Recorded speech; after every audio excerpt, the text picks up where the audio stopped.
হয়ে গেল।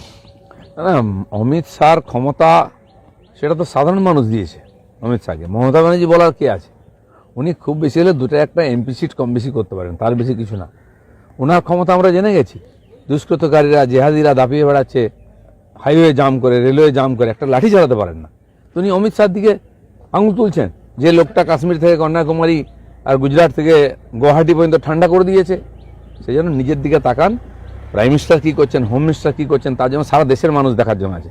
আর আপনাকে এখানকার বাংলার মানুষরা দেখছে কীভাবে আমরা ঘরহারা হয়ে যাচ্ছি। যোগী সব থেকে বড় ভোগী। এই যে মিথ্যা কথা, অপশব্দ আর এই ধরনের কথা বলার যে ওনার অভ্যাস, এটা ওনার সর্বনাশের কারণ হবে। উনি অমৃত কুম্ভকে মৃত্যু কুম্ভ বলেছিলেন, উনি হিন্দু ধর্মকে গন্ধা ধর্ম বলেছেন। আপনারা যে ভাবছেন এগুলো সব ভুলে যাবে লোকে। যোগী একজন মহাত্মা, একজন তপস্বী, সর্বত্যাগী সন্ন্যাসী, এবং তিনি রাজর্ষি। তার পায়ের যোগ্য উনি হতে পারবেন না। উনি যত পাপ করেছেন না, যোগী তার সারা জীবনে যে ত্যাগ তপস্যা, তার এক কোনাও যোগ্যতা নেই। এর ডবলেরও বেশি জনসংখ্যা উত্তরপ্রদেশ, সেখানে কি চলতো, এরকম বাংলার মতো পরিস্থিতি ছিল, সব ঠান্ডা করে দিয়েছেন। আপনার সে ক্ষমতা যোগ্যতা নেই, ইচ্ছাও নেই।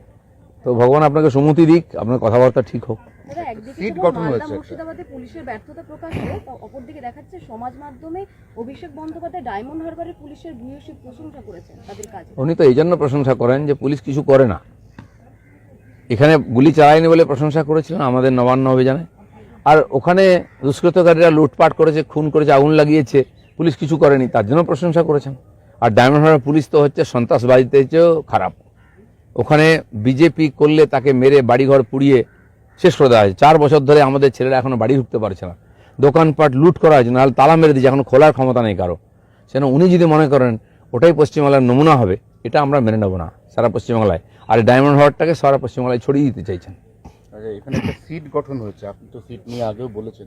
রাজ্য কথায় কথায় সিট গঠন করে 9 অফিসার, তাদেরকে নিয়ে সিট তৈরি হয়েছে। মুর্শিদাবাদ মালদা কি হয়েছে? মমতা ব্যানার্জির এই ফান্ডাটা অনেকদিন চলছে, এর কোনো রেজাল্ট আসে না। এটা বোকা মারাবার জন্য সিট গঠন করা, টাস্ক ফোর্স গঠন করা, এগুলো তাৎক্ষণিকভাবে সমস্যাকে চাপা দেওয়া। কারণ কদিন পরে আপনিও ভুলে যাবেন, আমিও ভুলে যাব। এটা কোনো সমাধান নয়, এটা নতুন আরেকটা সমস্যা। কারণ কি সরকার, পুলিশ ডিপার্টমেন্টের প্রতি মানুষের যে অবিশ্বাস, সেটা আরও দৃঢ় হচ্ছে। সারা দেশে একদিকে যেমন সুপ্রিম কোর্টে একের পর এক পিটিশন ফাইল হচ্ছে, তেমনই অশান্তিও বাড়ছে। সুপ্রিম কোর্ট অবজারভেশন করেছে যে যদি এখানে মামলাটা চলে, তাহলে তার মধ্যে কেন রাস্তায় নেমে আন্দোলনের যৌক্তিকতা নিয়ে সুপ্রিম কোর্ট। দেখুন, সরকার যখন সিদ্ধান্ত নেয় না, তখন বাধ্য হয়ে লোকে আদালতে যায়। পশ্চিমবাংলায় দেখুন সব ব্যাপারে কেস হয়, কারণ কি সরকার ডিসিশন নেয় না, আর নাহলে সাধারণ মানুষের গণতান্ত্রিক অধিকারকে দাবিয়ে দেয়। সে দুর্গাপূজা থেকে আরম্ভ করে, বিজেপির র্যালি থেকে আরম্ভ করে, নববর্ষের প্রোগ্রাম পর্যন্ত কোর্ট থেকে অনুমতি নিতে হচ্ছে। তো ওই সরকার হয় করতে দেবে না, নাহলে সামলাতে পারে না, তাই লোকে কোর্টে যাচ্ছে। এটা ঠিকই, যদি আপনারা আদালতে বিশ্বাস করেন তাহলে আদালতে যারে যান, সেখানে ন্যায় চান। তাহলে হিংসা করছেন, রাস্তায় নেমে আগুন জ্বালাচ্ছেন কেন, হত্যা করছেন কেন?